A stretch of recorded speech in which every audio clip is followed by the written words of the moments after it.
कोई अपने से बिछड़ते हुए रो रहा है। नमस्कार दोस्तों, स्वागत है आपका एक नए ब्लॉग में। मैं हूं संजीव और आप देख रहे हैं देश दुनिया देख। इस ब्लॉग में मैं जर्नी करने वाला हूं सियालदह से नई दिल्ली तक। और किस ट्रेन में? तो वो है गरीबों की राजधानी। और गरीबों की राजधानी कौन है ये आपको ब्लॉग में आगे देखने को मिलेगा। चलिए शुरू करते हैं, एक्सप्लोर करते हैं। और देख लीजिए, सामान मेरा बिल्कुल पैक है और मैं हूँ निकलने के लिए तैयार। तो चलिए ब्लॉग को स्टेशन चल के वहाँ से कंटिन्यू करता हूँ। तो फाइनली पहुँच गए सियालदह स्टेशन और हमारी ट्रेन है 12 नंबर प्लेटफॉर्म में। और सियालदह स्टेशन का रस भाई गजब। चलिए, हमारी ट्रेन 12 नंबर प्लेटफॉर्म में लग चुकी है।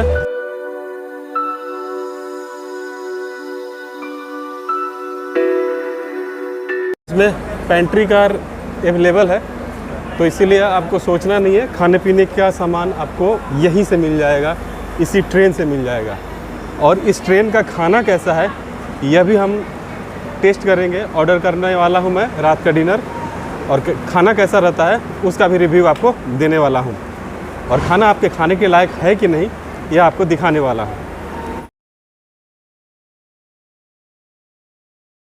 ये है गरीबों की राजधानी जो मेरे पीछे खड़ी है, और इसका नाम है संपर्क क्रांति। इसको गरीबों की राजधानी कहने का कारण क्या है ये आपको समझ में आ जाएगा जब आपके इसके बारे में जानेंगे। दिल्ली जाने के लिए सबसे अच्छी ट्रेन है राजधानी एक्सप्रेस, लेकिन उसका किराया है सबसे ज़्यादा। राजधानी एक्सप्रेस सबसे कम समय में सफ़र तय करवाती है कलकत्ता से दिल्ली तक का। लेकिन यह ट्रेन संपर्क क्रांति राजधानी से केवल 1.5 घंटे ज़्यादा समय लेती है और यह पहुंचा देती है। और इसके मज़े की बात यह है कि राजधानी की तरह इसके हॉल्ट भी कम है। जी हाँ, सियालदह से खुलती है और नई दिल्ली के आनंद विहार तक पहुंचती है। और इसके बीच में जो है इसका केवल 7 हॉल्ट है। जी हाँ, ओनली 7 हॉल्ट को यह टच करती है। और यह जो हॉल्ट है यह बंगाल में 3, झारखंड में 1, बिहार में 1 और उत्तर प्रदेश में, यूपी में 2। आज की जर्नी मैं करने वाला हूँ 3 AC में। यह B5 और इसमें 39 नंबर सीट मेरा है। चलिए एक बार मैं आपको कोच की साफ़ सफाई दिखा देता हूँ गाड़ी के खुलने से पहले, और इसका वॉशरूम भी दिखाऊंगा। और बाहर भी देख लीजिए, नल है, पानी आ रहा है, मिरर साफ ठीक ठाक है, डस्टबिन, पानी आ रहा है, सोप है, मिरर देख सकते हैं। मिरर की स्थिति ठीक ठाक है, साफ सफाई ठीक ठाक कहेंगे इसकी। थोड़ा सा गंदा है पर ठीक है, और बाकी साफ है। तो कुल मिला के वॉशरूम की स्थिति अभी अच्छी है। अभी गाड़ी खुली नहीं है, तब तक बीच में क्या हालत रहता है या एंड तक क्या हालत रहता है वह भी आपको दिखाऊंगा।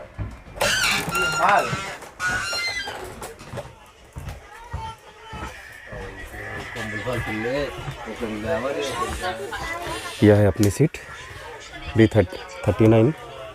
और दुख की बात यह है कि मेरा सीट RAC रह गया है, जो कि मैं एक भाई है उसके साथ शेयर करने वाला हूँ। तो चलिए, और क्या कर सकते हैं। सचमुच इस ट्रेन में सीट मिलना बहुत मुश्किल होता है, कारण कि आप राजधानी से आधे फेयर में, राजधानी जैसा स्पीड में, राजधानी जैसे कम समय में आप ट्रेवल करते हैं कोलकाता से दिल्ली तक का। अब मैं अपने कोच की स्थिति आपको दिखा देता हूँ। साफ़ सफाई अच्छी है, आप देख सकते हैं। और आपको यहाँ पे एक चार्जिंग सॉकेट मिल जाएगा। ऊपर है कि नहीं, अभी तो उन्होंने कंबल रख दिया है, अब हटे तो दिखाऊँ आपको। बाकी इस साइड में आपको दोनों साइड में 2-2 चार्जिंग सॉकेट मिल जाएंगे। तो कुल मिला के कोच की स्थिति अच्छी है, काफ़ी अच्छी है। हमारे बगल में 11 नंबर प्लेटफॉर्म में लगी है सियालदह बलिया एक्सप्रेस, जो कि रोज़ चलती है सियालदह से और जाती है यूपी के बलिया तक। और यह ट्रेन भी बिहार जाने के लिए या यूपी जाने के लिए बहुत ही बेहतरीन ट्रेन है और रोज़ चलती है। यह ट्रेन बहुत ही अच्छी है। लेकिन इसकी एक ही तकलीफ़ है कि यह हफ्ते में केवल एक दिन चलती है। सियालदह से चलती है मंगलवार को और बुधवार को चलती है नई दिल्ली के आनंद विहार टर्मिनल से। रेल मंत्री महोदय, अगर आप इसको 7 दिन कर दें तो बहुत बड़ी मेहरबानी होगी हम कलकत्ता वासियों के ऊपर। 1:10 सियालदह से खुलने का टाइम है और 8:40 सुबह आनंद विहार पहुंचने का टाइम है इसका। अरे इसमें मत ठीक टाइम से 1:10 पे हमारा डिपार्चर अब सियालदह स्टेशन से हो रहा है। आइए डिपार्चर देखते हैं।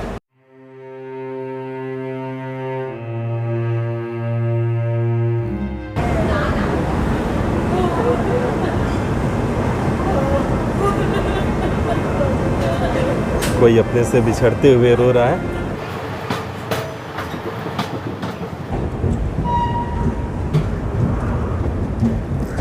Bye bye Kolkata. कुछ दिनों के लिए कोलकाता को कहते हैं बाय बाय, फिर ज़रूर मिलेंगे। और ट्रेन के चालू होते ही सफाई कर्मचारी अपनी ड्यूटी में लग गए।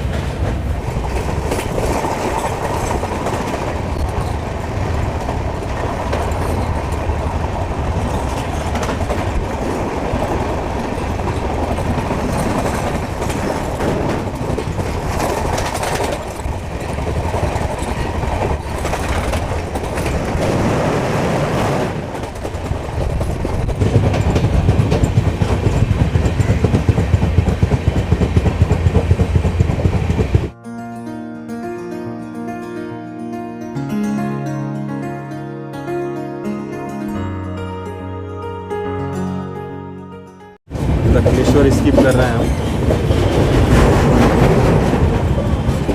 और यह है सामने देख रहे हैं आप दक्षिणेश्वर का स्काई वॉक, जो कि यहाँ से सीधे मंदिर को कनेक्ट करता है। आप चाहे कहीं से भी आए, मेट्रो से आए, ट्रेन से आए, आप सीधे स्काई वॉक के जरिए मंदिर जा सकते हैं। और सामने दूर में आपको मंदिर का टिप दिख रहा होगा। जी हाँ,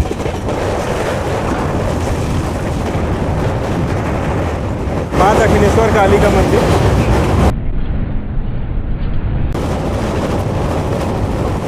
और सामने देख रहे हैं हुगली नदी।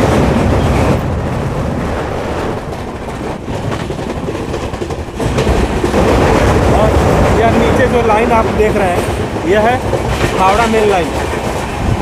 यह हावड़ा नई दिल्ली की मेन लाइन है वाया बर्धमान, और हम आ रहे हैं सियालदह से, इसीलिए हम ऊपर से आ रहे हैं और वो लाइन हमें नीचे से क्रॉस करते हुए जा रही है। स्किप कर रहे हैं डानकुनी जंक्शन। जी हाँ, और डानकुनी को जंक्शन इसलिए कहा जाता है क्योंकि यहाँ से सियालदह और हावड़ा दोनों की लाइनें कनेक्ट होती हैं या यहाँ से डिवाइड होती हैं। डानकुनी के बारे में एक ख़ास बात बता दूँ आपको कि ईस्ट वेस्ट फ्रेट कॉरिडोर का यह आखिरी स्टेशन है ईस्ट में, मतलब बंगाल में यह आखिरी स्टेशन है ईस्ट वेस्ट फ्रेट कॉरिडोर का।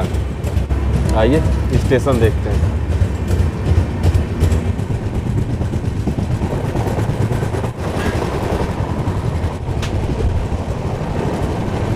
क्योंकि यह ट्रेन चलती है दोपहर के 1:10 से, तो चढ़ते ही ट्रेन में आपको पेंट्री का खाना तो नहीं मिलेगा, लेकिन हाँ, पेंट्री से आपको बिरयानी, चाउमीन, ब्रेड ऑमलेट, इस तरह की चीज़ें आपको खाने को मिल जाएंगे।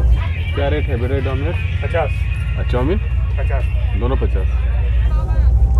तो मैं तो घर से ही खाना लाया हूँ। दोपहर का खाना घर का खाएंगे, बाकी रात का खाना इस ट्रेन का खाएंगे, पेंट्री का, और कैसा रहता है बताएंगे।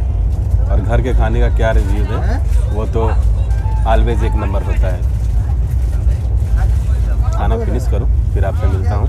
और देख लीजिए बाय द वे, खाने में छोले, पराठा, ये सब है। तो चलिए फिनिश करके आपसे मिलता हूँ। और हम बहुत धीरे धीरे पत्ती करके स्किप कर रहे हैं।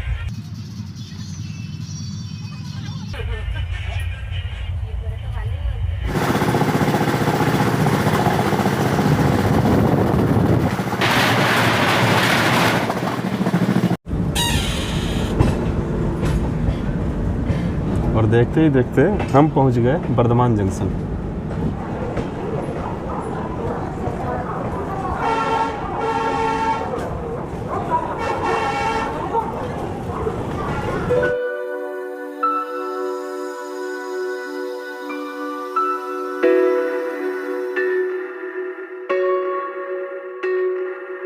लगभग 102 किलोमीटर की यात्रा करने के बाद हम पहुंच चुके हैं बर्धमान जंक्शन। हम पहुंचे हैं प्लेटफॉर्म नंबर 3 पे। और अगर बर्धमान के बारे में बात करें तो यहाँ पे टोटल प्लेटफॉर्म की संख्या है 8 और इसको 168 साल पहले 1855 में ओपन किया गया था पब्लिक के लिए। तो इस बर्धमान जंक्शन से लगभग 300 प्लस ट्रेनें रोज़ यहाँ से गुजरती हैं और यात्रियों की अगर संख्या कहें तो लगभग 3.5 लाख पैसेंजर पर डे यहाँ से ट्रैवल करते हैं। और यहाँ बर्धमान में इसका केवल 2 मिनट का ऑफिशियल हॉल्ट है और हमारी गाड़ी अब यहाँ से निकलते हुए, यहाँ आप भी ध्यान रखें, यहाँ पे केवल 2 मिनट का हॉल्ट है। हम अभी ओवरटेक करने वाले हैं कलकत्ता बालूरघाट एक्सप्रेस को, तेभागा एक्सप्रेस को।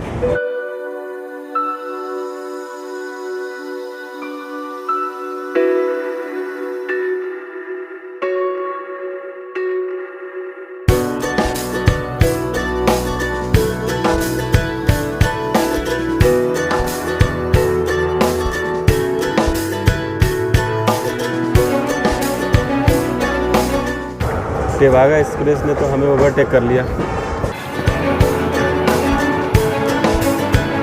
जब आपको इस तरह का सीन दिखाई देने लगे तो आप समझ लीजिए कि आप दुर्गापुर पहुंचने वाले हैं। जी हाँ, हम दुर्गापुर पहुंचने वाले हैं। और दुर्गापुर चंडीगढ़ के बाद देश का दूसरा ऐसा प्रदेश है जिसको बड़े ही प्लानिंग के साथ बनाया गया। यह एक प्लान्ड सिटी है।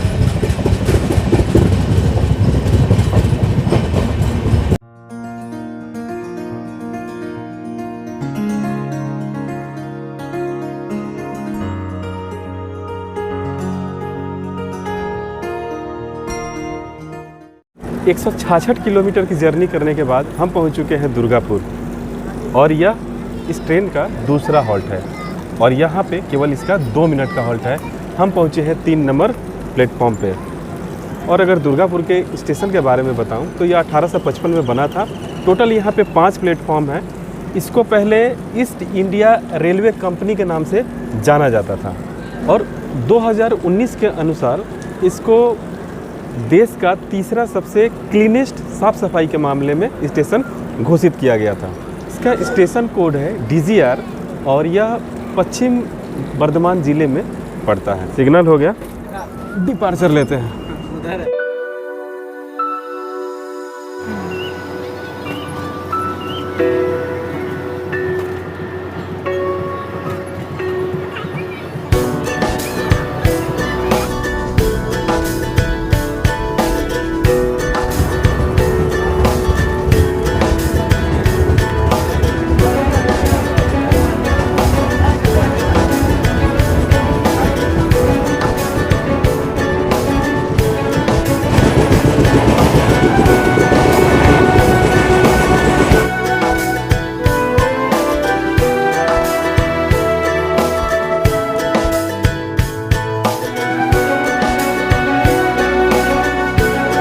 हमारा अराइवल हो रहा है आसनसोल में 3 नंबर प्लेटफॉर्म में और बगल में खड़ी है जबलपुर हावड़ा।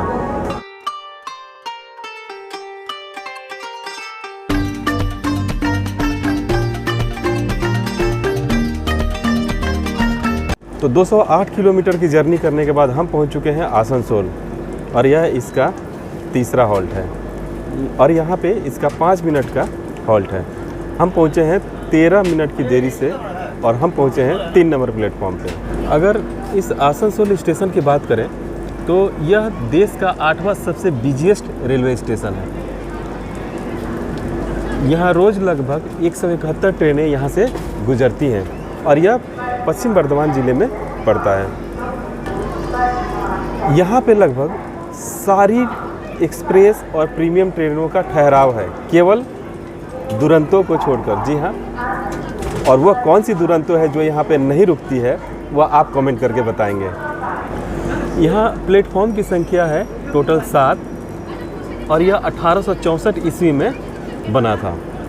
और इसकी एक कहानी अगर मैं आपको बता दूं तो यह जो इलाका देख रहे हैं स्टेशन का इलाका और इसके आसपास का इलाका, यह पहले जंगल हुआ करता था। यह कोल कैपिटल ऑफ इंडिया भी कहा जाता है और अंग्रेज़ कोयले के ट्रांसपोर्टेशन के लिए दिक्कत आ रही थी क्योंकि बीच में नदी है आगे, तो उसके लिए इन्होंने इसको ज़मींदार से ख़रीदा और फिर इसको स्टेशन यहाँ पे बनवाया और लाइन यहाँ तक एक्सटेंड की।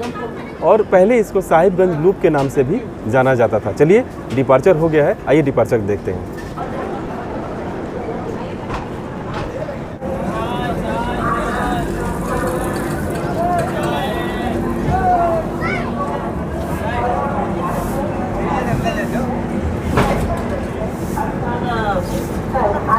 और भाई हम जबलपुर हावड़ा को हमने ओवरटेक किया यहाँ पे।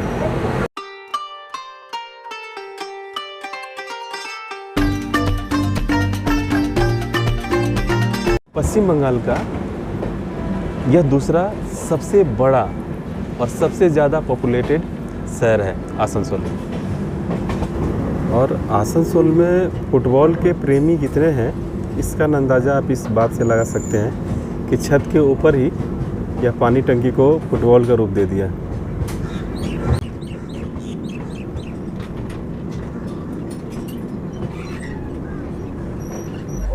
हमें ओवरटेक करते हुए शक्ति पूजन एक्सप्रेस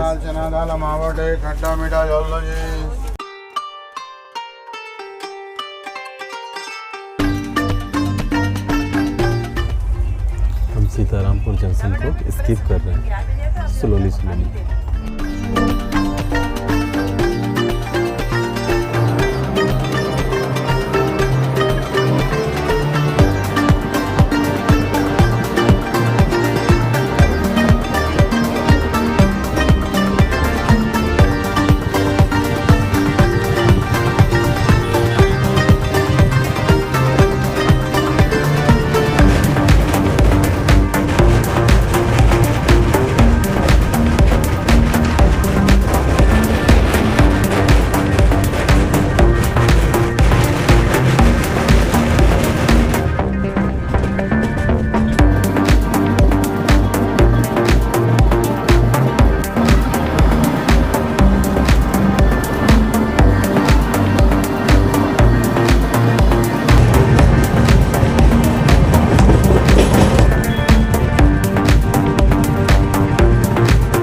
धनबाद में हमारा अराइवल हो रहा है और सामने शताब्दी एक्सप्रेस खड़ी है।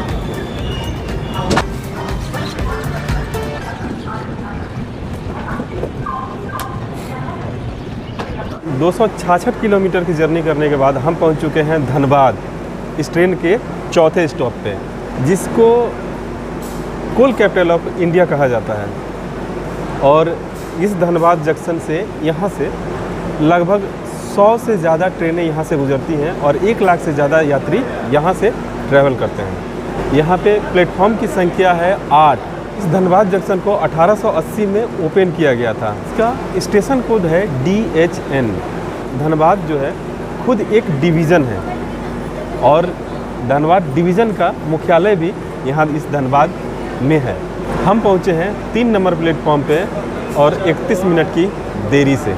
झारखंड में जमशेदपुर के बाद धनबाद सबसे ज़्यादा पॉपुलेटेड शहर है। चलिए 5 मिनट के बाद हमारा डिपार्चर हो रहा है। चलिए डिपार्चर देखते हैं धनबाद से।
अब हम पहुंच चुके हैं गया जंक्शन।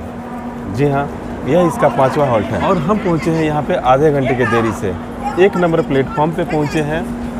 और गया के बारे में अगर थोड़ी सी जानकारी आपको दे दूं तो यहाँ यह गया पिंडदान के लिए जाना जाता है और माना जाता है कि भगवान राम अपने पिता दशरथ का पिंडदान करने के लिए यहाँ आए थे। यहाँ पे प्लेटफॉर्म की संख्या है 9 और यह आज से 143 साल पहले बना था।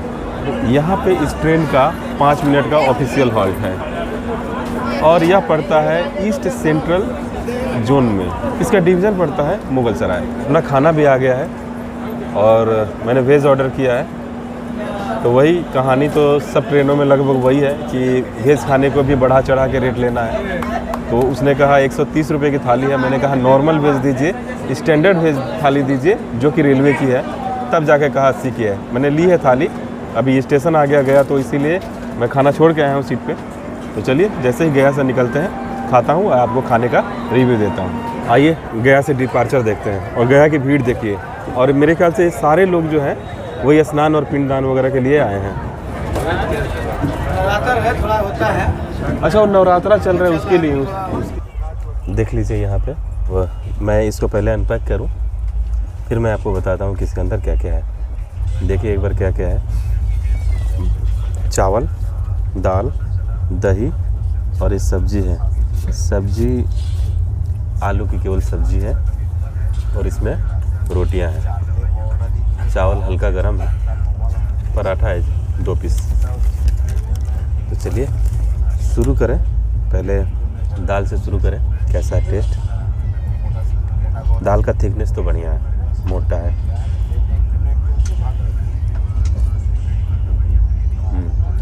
दाल सही है।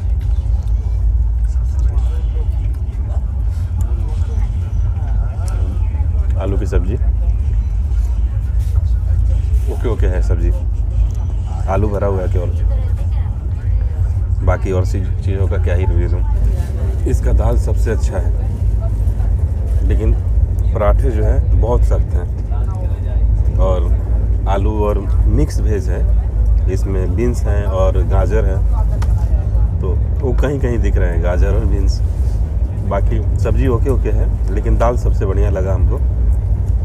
पराठे सख्त हैं, चावल के दाने मोटे हैं, ठीक है। चलिए मैं खाना फिनिश करूं, फिर मैं आपसे मिलता हूं। 675 किलोमीटर की जर्नी करने के बाद हम पहुंच चुके हैं पंडित दीनदयाल उपाध्याय जंक्शन, जिसको पहले मुगल सराय के नाम से जाना जाता था, जिसका स्टेशन कोड है DDU और यह पड़ता है उत्तर प्रदेश में। जी हाँ, उत्तर प्रदेश में इस ट्रेन के 2 हॉल्ट हैं, पहला DDU और दूसरा कानपुर। और यहाँ पे इस ट्रेन का 10 मिनट का ऑफिशियल हॉल्ट है और यहाँ हम पहुँचे हैं लगभग 20 मिनट की देरी से। यहाँ पे टोटल 8 प्लेटफॉर्म है और इसको बनाया गया था 1862 में, लगभग 160 साल पहले। और यह A1 कैटेगरी के स्टेशनों में गिना जाता है। दीनदयाल उपाध्याय से DDU से हमारा डिपार्चर हो रहा है।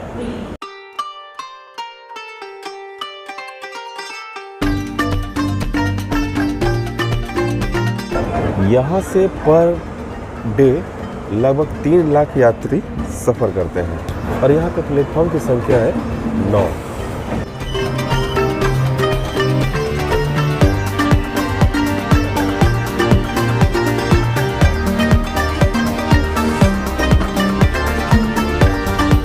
लगभग 700 किलोमीटर की जर्नी करने के बाद एक बार बाथरूम की स्थिति दिखा देता हूँ।